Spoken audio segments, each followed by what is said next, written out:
Hello, everyone, and welcome to Elevate Your Business. I'm Ed Jarecki, and I'm thrilled to guide you through today's episode. It's designed to inspire and empower you on your journey to business success. Our guest today is Thomas Gay, CEO and founder of ChatBridgeConnect.com, a pioneer in turning virtual networking into trusted relationships and sales. With a rich background in relationship selling, referral marketing, and entrepreneurship, Thomas has helped professionals worldwide build systematic processes to gain clients and increase sales. His leadership emphasizes respect, teamwork, and mentorship, fostering sustainable business growth.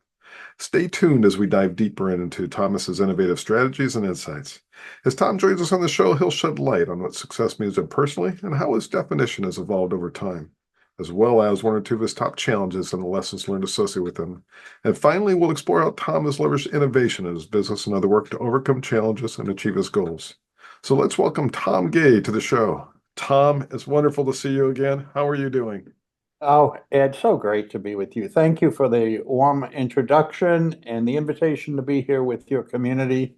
Hope I can leave people with something valuable. Well, it is my honor and pleasure. And from our first conversation, I'm positive you will.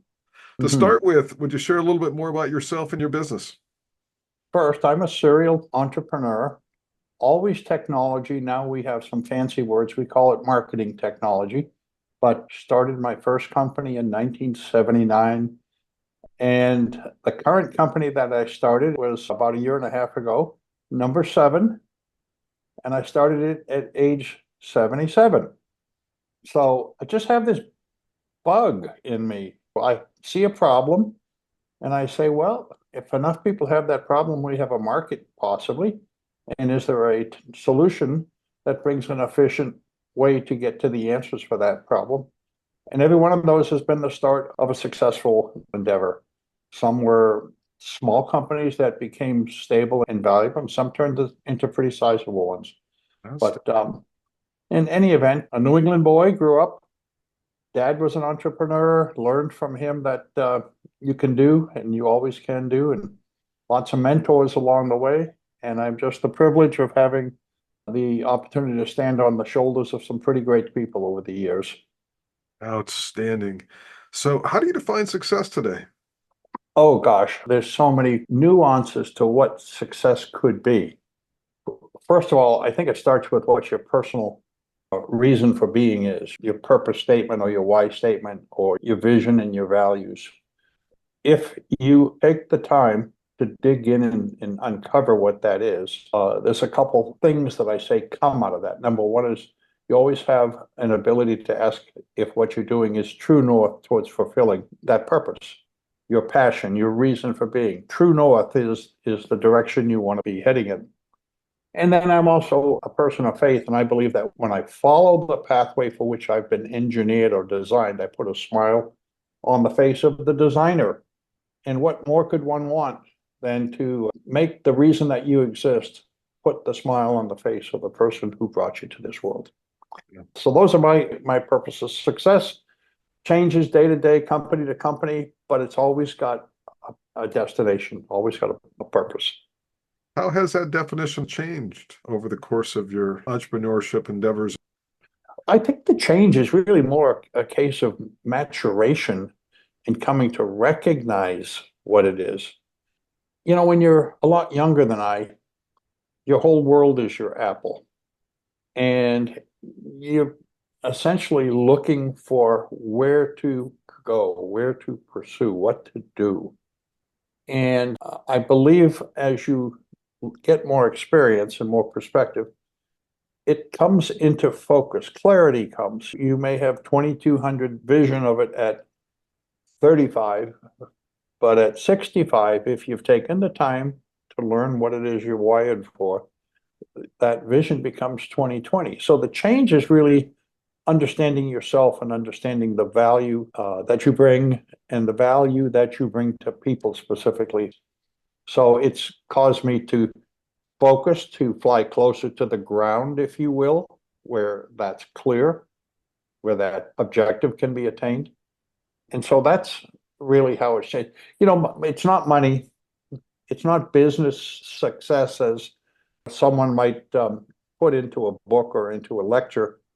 That's only a part of it. It's an important part, yes.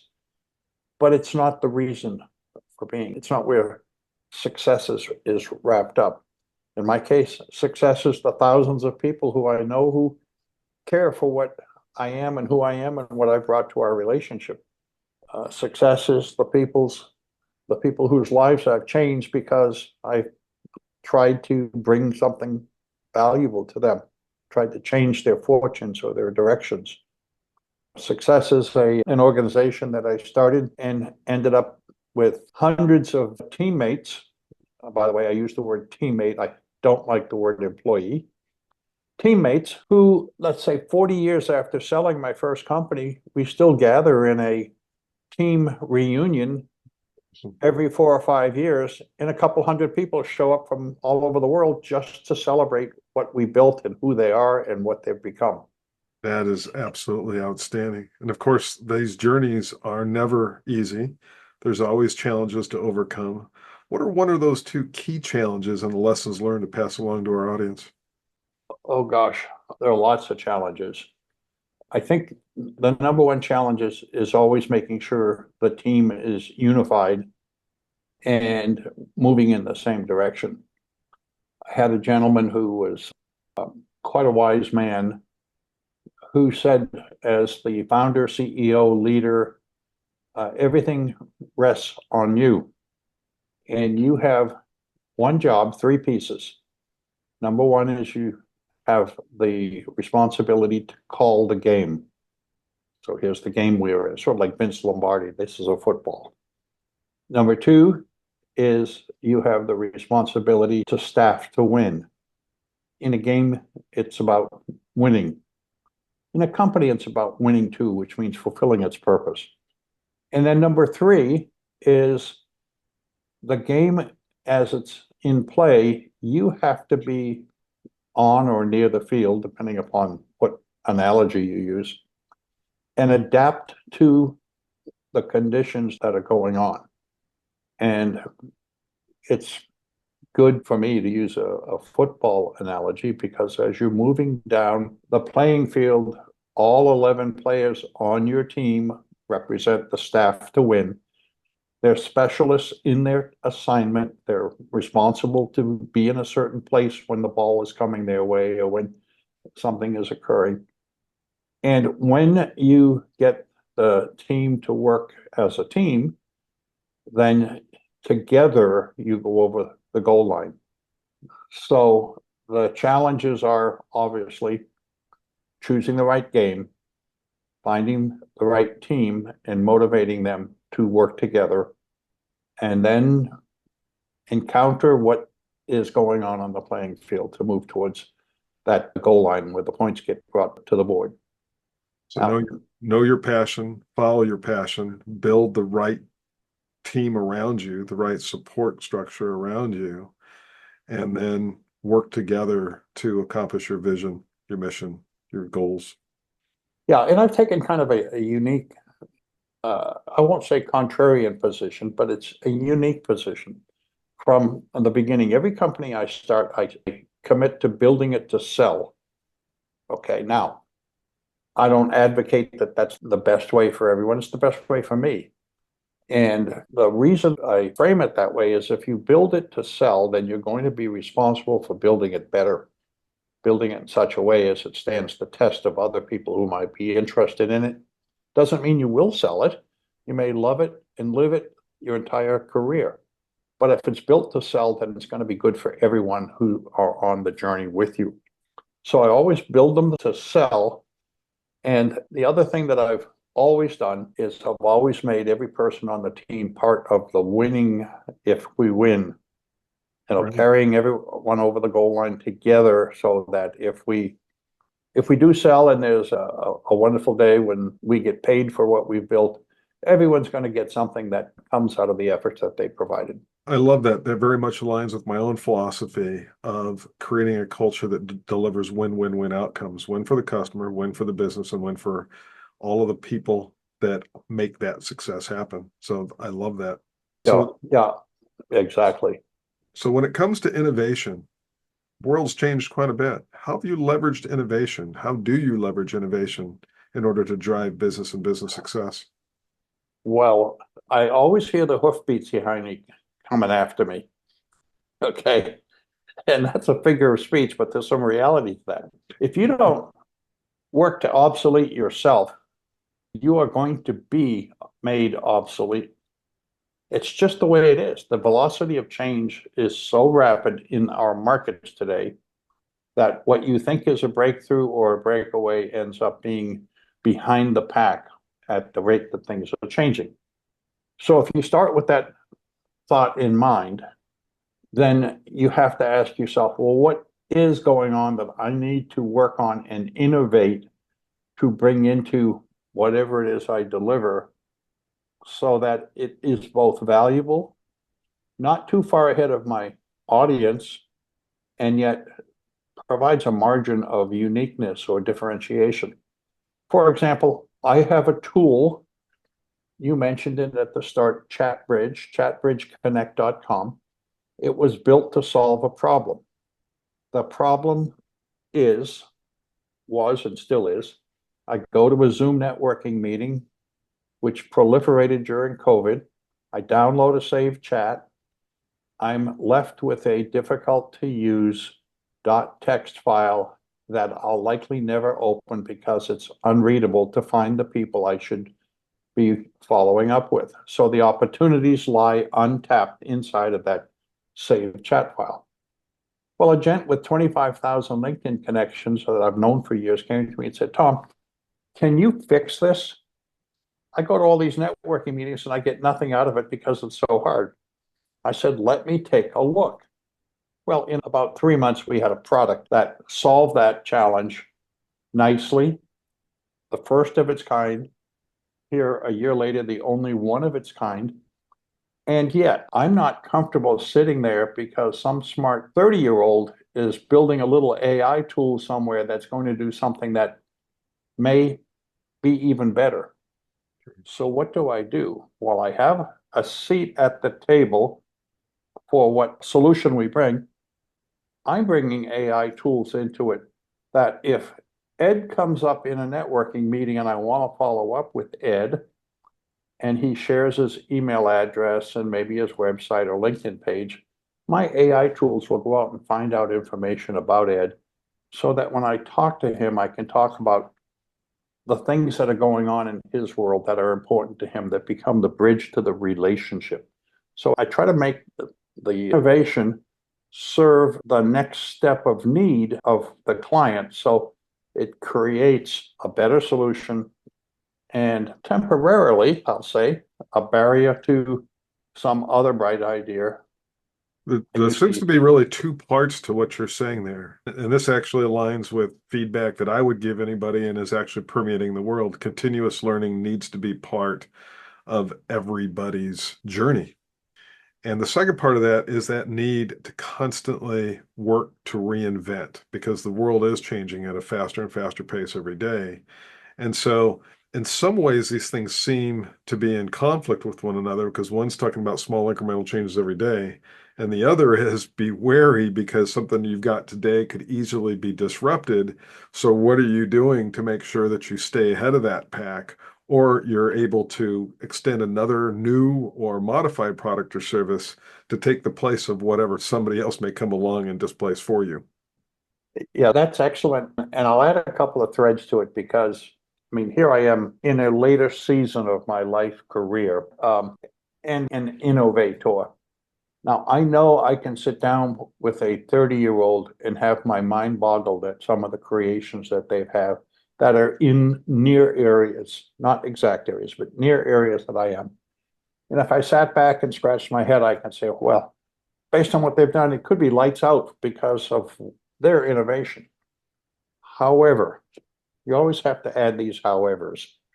While they're innovating like that, they're innovating for a 30 something or a 20 something, but a 50 something isn't in that same.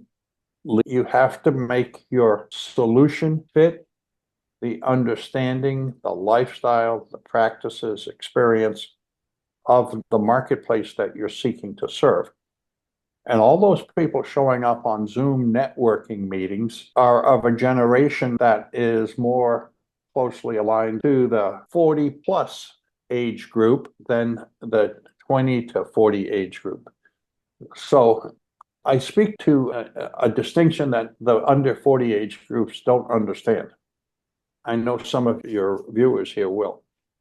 And that understanding is the younger group never came from an environment in which they became practiced or acculturated to building personal relationships with people face to face, word to word, conversation to conversation.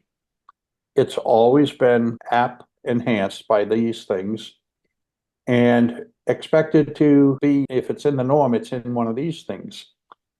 I make bank on it's time for a relationship reset. And so while I build technology tools that now are always about bringing people back into one-to-one trusted human-to-human connections. And as someone said to me recently, someone I have a lot of respect for, he said, the new currency is human to human conversation. And as part of that, what I'd add is that it's not just about the conversation, it's about establishing a true relationship. And that means trust, credibility, and then the latest word that continues to grow in its popularity is authenticity.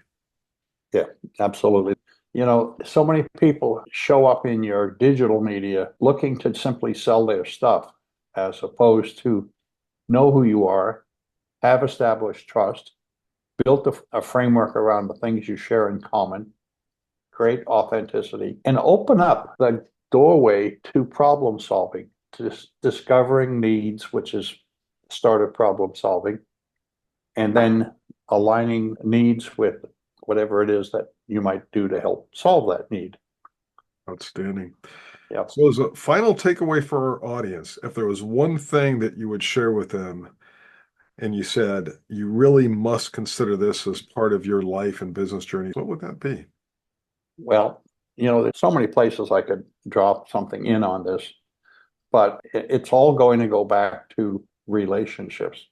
I'm going to pick up that same device that we have here a moment ago, and I'm going to say to people, right there, it used to be in a book, an address book, on the top drawer of your desk. It used to be in something that looked like that. Now it's in this.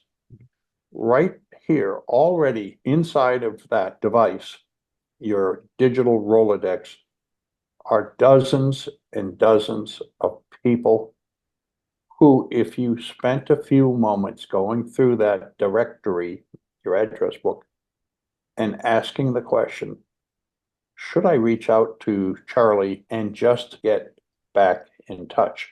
Would that bring value to Charlie and to us in the relationship? Yeah. And I have an exercise that I teach people called the appreciation exercise. And it's simple. Find 10 people, send 10 text messages telling those 10 people how much you appreciate them and maybe apologizing for letting them slip through the cracks. I'm going to tell you, 80% of those you do that with are back immediately. And I've clients who do that with previous clients who they served, and they're writing new business immediately because, as Ziegler said, I think it was him, people don't care how much they know until they know how much you care. There's your care tool. Go care. Outstanding. Any final words of wisdom? Well, I just appreciate the chance to be with you. That's one comment. You know, we're all in this together. And if you stop and think about all the things that are trying to distract you from being in communications with the people, not just business wise, but you know, across the table at dinner time. Put the cell phone away at dinner time. Don't let them play the video games or whatever it is, chat with their friends. Get back and talk. And when we do that, there's a richness that's going to unfold, and that's going to do nothing but make us all better. Words of wisdom. Thank you very much for that. Thank you, Ed. I want to thank you all for joining us today with a special thank you to Thomas Gay for sharing his insights and success tactics. We hope you feel inspired and motivated to tackle entrepreneurial challenges with innovation and adaptability. Remember, success is personal. Define it for yourself. But always remember to embrace change, seek growth, and adapt to the ever-evolving business landscape. Thanks again to Tom and to all of our listeners, and we'll see you next time as we continue exploring more stories from incredible entrepreneurs. Stay resilient, stay innovative, and have a wonderful day, everyone.